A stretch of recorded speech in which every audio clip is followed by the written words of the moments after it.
Modern physics is going about saying this very beautifully, as it was said traditionally in the yogic culture. Shiva is like Shava, supreme energy, but inert. If you create vacuum states, suddenly virtual protons and virtual neutrons will get created in the vacuum space. Those who tried to grasp what is there in Kailash, they all merged with it. If you use the tool appropriately, it will let you settle down. It will go to the very core of knowing.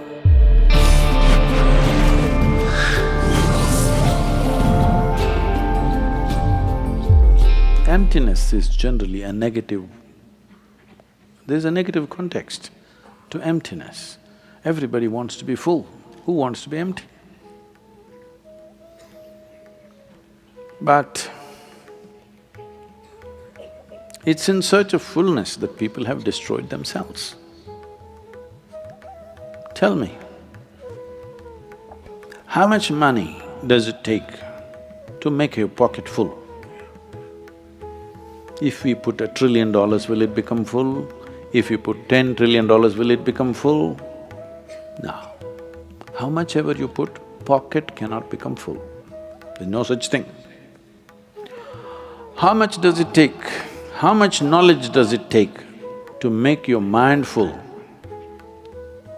If you grind all the libraries on the planet and pour it into your head, still it will not become full. How many people do you have to love to make your heart full?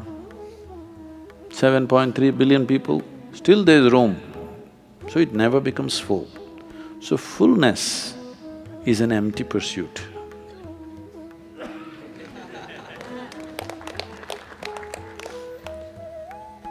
Emptiness is always total. Krishna said it very beautifully. When Arjuna asked, what is the nature of this damn truth? Because if I ask you, is this it? You say yes. If I ask you, is that it? You say yes. Another moment if I ask you, is this it? You say no. If I ask, is that it? You say no. What is the nature of this truth? Where is it? How is it? What form is it?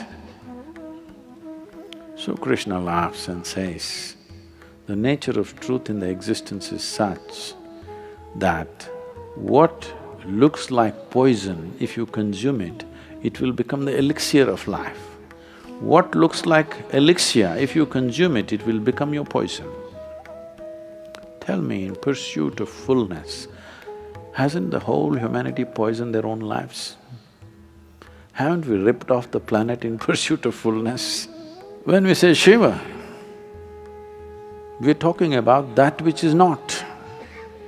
That means there is no container. It's not something that can be in a container of any kind, not even in a cosmic container.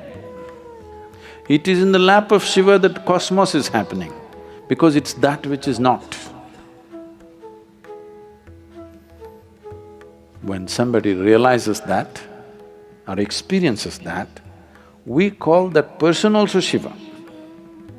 This is how Adiyogi got labeled as Shiva, because he touched that dimension, became one with it.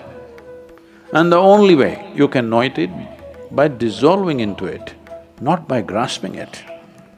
You cannot grasp it. Any number of stories, or these are situations which happened. Those who tried to grasp what is there in Kailash, they all merged with it.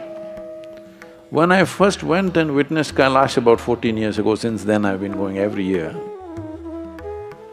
First 2-3 times when I went, the phenomena that's happening there, then I planned with a few people, let's come here and stay for 3 to 4 months, we'll figure out what the hell this is. When I touched a few dimensions of that, then I knew, unless I want to end it here, that's not the attempt you want to do. So now I just go, just enjoy the magnificent presence and come back.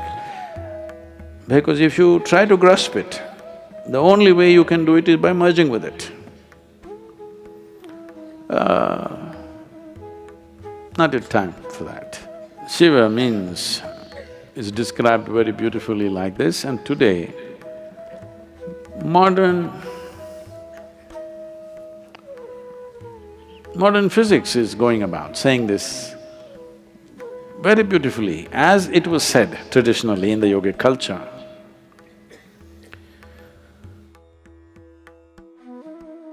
Shiva is like Shava.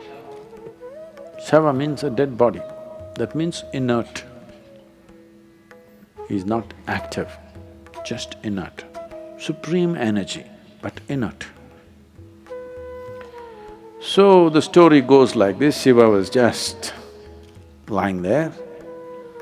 Shakti, she's an offshoot of him, but she came and danced. And suddenly he woke up. Because she danced on his body, he woke up roaring, so we called him Rudra. Then he kind of settled down a bit, then we called him Hara. Then he really settled down into an eternal state of stability. Then we called him Sadashiva, that means always Shiva. This is… a parallel is drawn. Today, nuclear scientists, or not in the sense of nuclear means today, people think it's all about energy, not in that sense. Fundamental physics is talking about this. If you create vacuum states, that means absolute nothing states. If you… not inside that, around that, if you pass some electrical charges, suddenly virtual protons and virtual neutrons will get created in the vacuum space. In a space where there is absolutely nothing, not even the electrical charge. Electrical charge is only dancing around that. Because of this, virtual protons and virtual neutrons happen. This means it is possible to create something in that absolute nothingness. So, this is traditionally said, Shiva was lying down totally inert. You will see images like this in India. Shiva is lying down like dead. Shakti is standing on his chest and dancing. This is the imagery that they created. When energy acted, suddenly this inert space exploded into activity with a roar. So he was called a roarer or Rudra to start with. It's unfortunate that everything has to be authenticated by bits and pieces of information that science has gleaned out of existence. It's valuable for technology, but not valuable for realization. The top scientists in the world know that they haven't figured anything. It's only textbook scientists who think they know everything. The topmost scientists in the world have declared that we not only do not know, we will not know, they're saying. Because they know with the present means of exploration, they know where it'll stop. Usefulness you can explore, knowing you cannot explore with the methodology that you have. You shouldn't try to grasp it, you must settle into it. If you settle into it, settle into it, settle into it, it will go to the very core of knowing. How soon or how long, how many years will it take?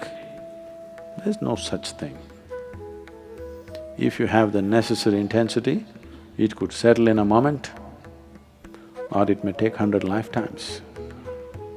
Time is relative to the level of intensity and focus it has.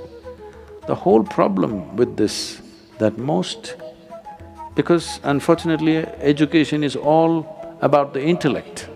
It's feeding only one dimension of our intelligence, which we call as the intellect. Because of that, we're trying to figure everything logically. That itself is a huge barrier. As long as you're locked up in your own logic, The magic of life will not reveal itself to you. This is why the process is designed in such a way, you simply settle. You don't try to go anywhere, just allow it to just settle down. What settles inwardly cannot go to a wrong place, isn't it? If you're going out, you may end up in a wrong place. You're turning inward, you cannot go to a wrong place. The deeper and deeper you go, you can only go to the source. You cannot go anywhere else. Outward journey you could get lost for a lifetime without knowing what's happening to you. Inward journey is not like that. And inward is not a journey really. It is just settling down. The process, the methodology of samyama is not samyama, it's just a tool. If you employ the tool properly, if you worship the tool, you will not get anywhere. If you preserve it, you will not get anywhere. Tool has to be used.